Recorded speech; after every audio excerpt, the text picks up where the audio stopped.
Assalamualaikum warahmatullahi wabarakatuh.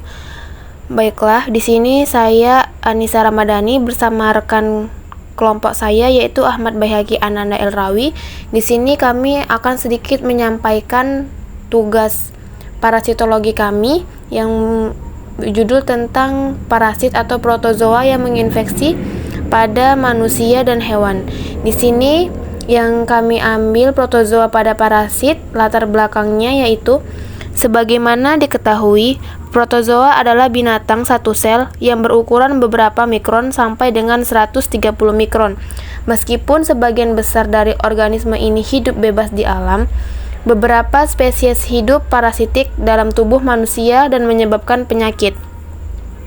Sebagian protozoa juga dapat hidup pada hewan ternak yang merupakan persediaan makanan bagi manusia.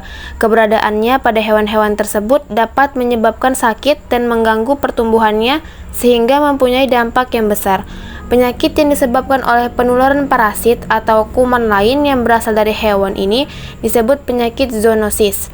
Keberadaan penyakit-penyakit zoonosis ini menjadi indikator kesehatan dan tingkat higienis serta sanitasi masyarakat. Jadi di sini jenis-jenis penyakit yang kami ingin sampaikan yang disebabkan oleh parasit adalah penyakit malaria. Malaria disebabkan oleh protozoa dari genus Plasmodium.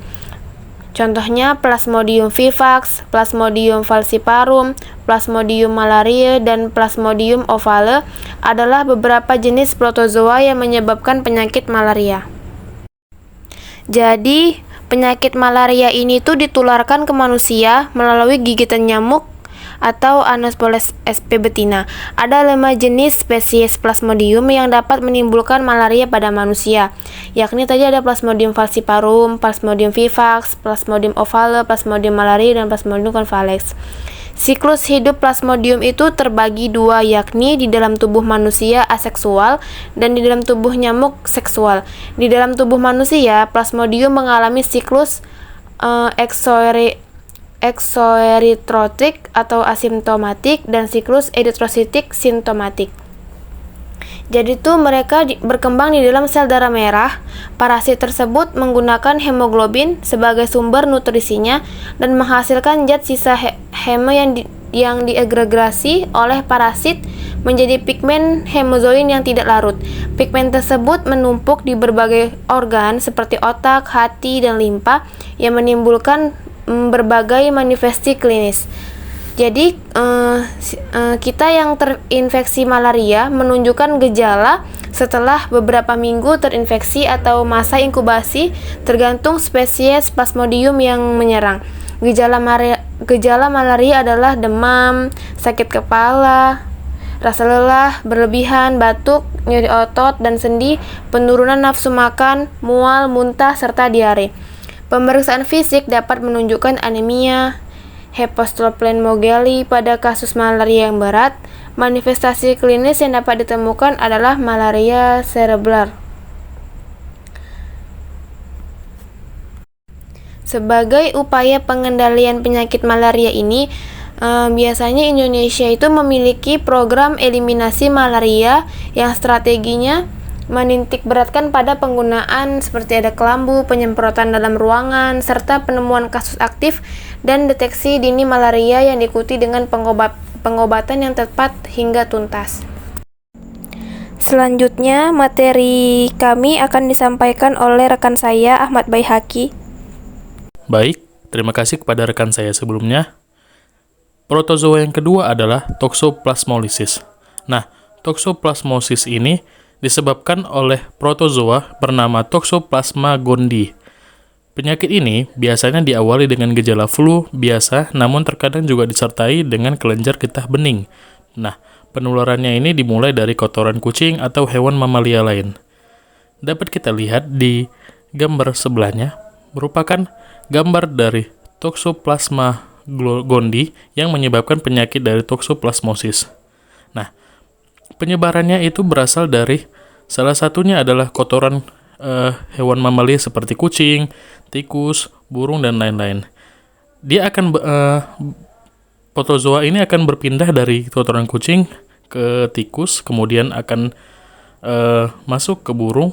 Nah, ataupun juga bisa dari kotoran kucing akan masuk ke hewan mamalia lain seperti babi, sapi, dan ataupun domba, yang kemudian akan dikonsumsi oleh manusia dan akan masuk ke tubuh manusia. Dari situlah mereka akan berkembang biak dan menjadikan manusia inangnya dan menumbuhkan penyakit di dalam tubuh manusia. Di slide selanjutnya, terdapat sebuah himbauan dari Kementerian Kesehatan mengenai tentang protozoa Toxoplasma gondii ini. Nah, protozoa ini termasuk bakteri yang bisa membuat orang terlihat menarik. Kenapa? Karena yang pertama, penyebaran bakteri ini itu berasal dari kotoran kucing yang terinfeksi. Kemudian yang kedua, makanan yang terkontaminasi. Dan yang ketiga, kontak intim dengan orang yang terinfeksi. Ketika menginfeksi manusia, protozoa ini akan membawa toksoplasma yang akan bertahan selama seumur hidup, yang mana sebuah studi menemukan bahwa pria dan wanita yang terinfeksi terlihat lebih menarik dan lebih sehat.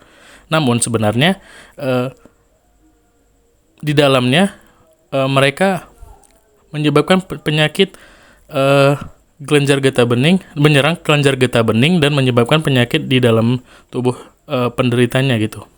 Yang ketiga adalah protozoa Cryptosporidiosis yang disebabkan oleh protozoa Cryptosporidiosis dari genus Cryptosporidium. Cryptosporidiosis ini penularannya tidak hanya disebabkan oleh tinja manusia dan hewan, tetapi juga dari tempat-tempat terbuka seperti kolam renang ataupun pemandian terbuka yang dapat dicapai hewan. Nah, umumnya karena protozoa ini hidup di air, makanya penularannya bisa salah satunya melalui air tadi, seperti tempat terbuka seperti kolam renang, pemandian, dan lain-lain. Dapat kita lihat di gambar di samping ini merupakan gambar dari Cryptosporidiosis yang menyerang tubuh inangnya. Mereka juga berasal dari kotoran, mereka juga disalurkan melalui kotoran yang masuk ke dalam tubuh manusia. Baik itu melalui perantara hewan terlebih dahulu maupun langsung masuk melalui kontak fisik dari manusia. Nah, jadi teman-teman, banyak sekali protozoa yang menyerang atau menginfeksi manusia dan hewan. Itu hidup dan berasal dari kotoran-kotoran hewan tersebut. Sehingga ini juga menjadi pengingat kita bahwa kita harus selalu menjaga kebersihan diri, baik itu kebersihan tubuh, kemudian makanan, dan tempat-tempat yang kita datangin. Baik, mungkin itu saja yang dapat kami sampaikan dan kami jelaskan mengenai protozoa parasit. Lebih dan kurang kami mohon maaf. Kami akhiri, wabillahi taufiq wa hidayah, wassalamualaikum warahmatullahi wabarakatuh.